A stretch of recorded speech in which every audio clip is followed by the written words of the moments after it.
기아 타이거즈 꼴찌 탈출 후 진격의 불씨가 타오르기 시작했습니다. 팬들이 지쳐가던 그 순간 믿기 어려운 한 방이 터졌습니다.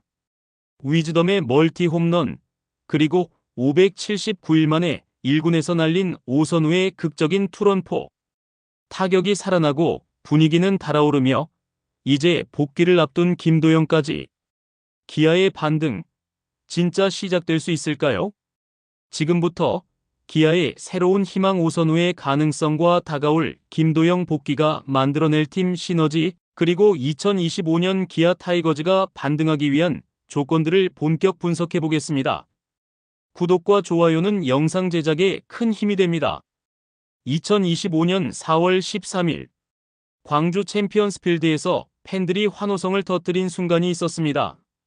2대2로 팽팽하던 경기, 기아 타이거즈의 지명타자 오선우가 5회 말에 강렬한 중얼투런 홈런을 터뜨린 겁니다.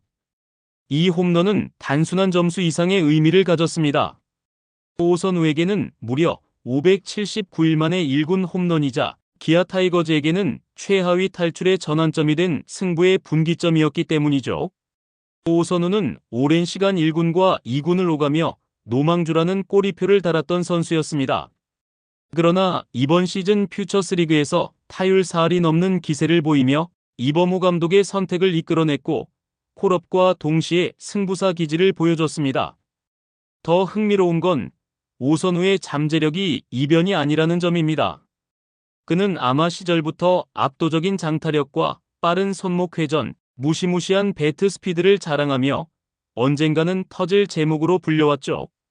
프로 무대에서 선구안과 변화구 대응에 약점을 보이며 주춤했지만 그 단점을 뛰어넘을 수 있는 결정적인 장타 능력은 여전히 살아있습니다. 실제로 이번 홈런도 130m를 넘는 중얼포로 그의 타격 타이밍과 파워가 물오른 상태임을 증명했습니다. 직구 승부에 강하고 코스가 걸리면 장외로 보내는 파괴력. 그동안 1군 기회가 적었던 것이 오히려 타격의 날을 갈게 만든 듯한 모습입니다. 또한 이날 오선우의 홈런 외에도 경기 전반에서 보여준 성구안과 집중력, 그리고 첫 타석 볼넷으로 출루한 점 등을 볼 때 이제는 단순한 데이터 요원이 아니라 라인업에 고정해서 써볼 만한 타자라는 평가가 나오고 있습니다. 팬들의 반응도 뜨겁습니다. 변우혁도 좋지만 오선우는 진짜 파괴력이 있다. 오선우가 살아나면 타선이 확 달라진다. 이제 좀 무서운 팀의 중심 타자가 보인다. 이런 댓글들이 커뮤니티를 채우고 있죠. 특히 최형우와 나성범 등 베테랑들의 체력 안배와 병행 출전이 필요해진 상황에서 오선우 같은 거포 자원이 타선의 후반부를 지키고 있다는 건 굉장한 플러스 요인입니다.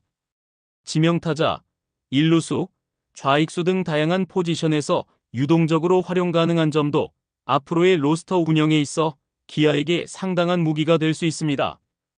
물론 아직은 풀타임 활약을 예단하긴 이릅니다. 선구안과 변화구 대처라는 근본적인 과제를 해결하지 못한다면 기복이는 타격으로 다시 2군으로 내려갈 수도 있죠. 하지만 중요한 건 지금 이 순간 기아의 분위기를 반전시켜줄 핵심 카드 중 하나가 바로 오선우라는 사실입니다.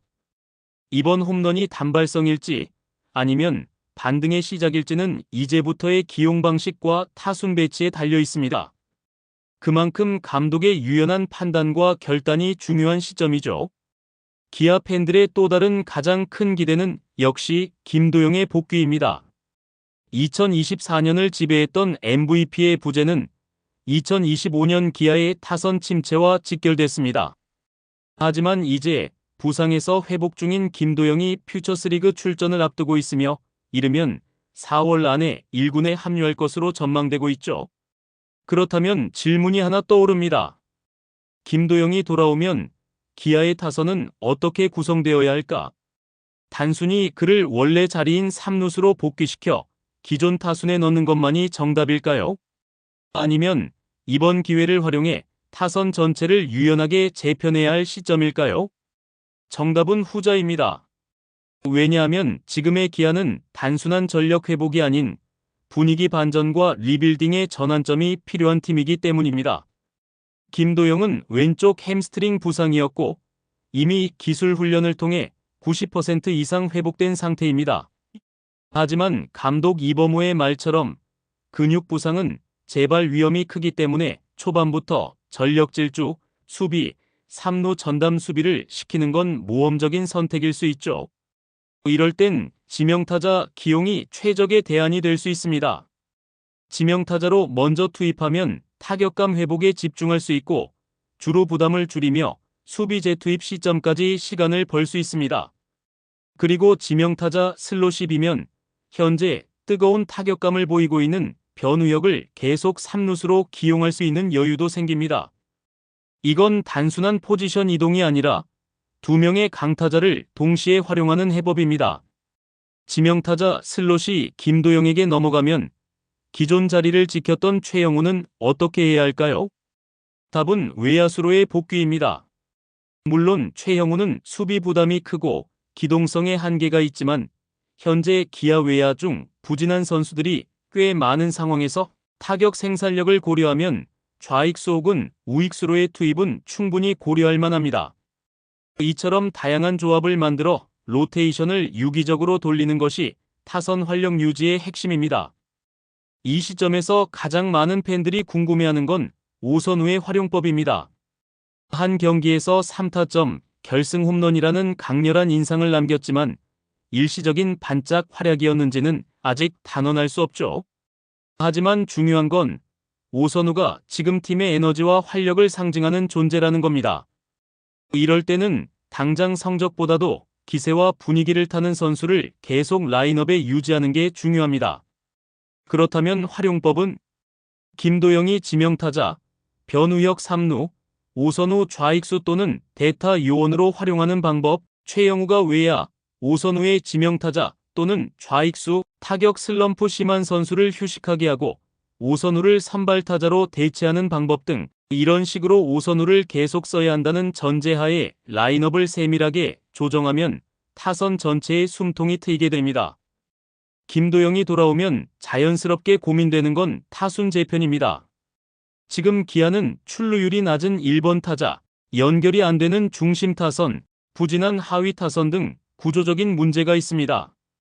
김도영을 1번으로 올리는 공격적인 선택도 고려해야 합니다.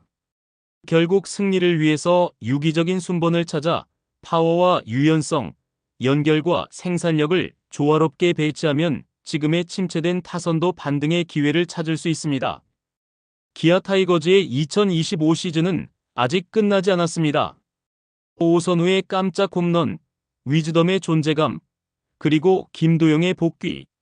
희망의 불씨는 분명히 살아있습니다. 하지만 이 불씨를 확실한 반등으로 만들기 위해선 감독의 결단과 전술적 변화가 반드시 필요합니다. 작년 우승팀이라는 과거에 기대지 말고 지금 상황에 맞는 최선의 조합을 찾아야 할 때입니다. 기아의 부활, 그 열쇠는 용기 있는 변화에 달려 있습니다. 여러분의 생각은 어떠신가요? 댓글로 의견 남겨주시고 구독과 좋아요 꼭 부탁드립니다. 지금까지 시청해주셔서 감사합니다.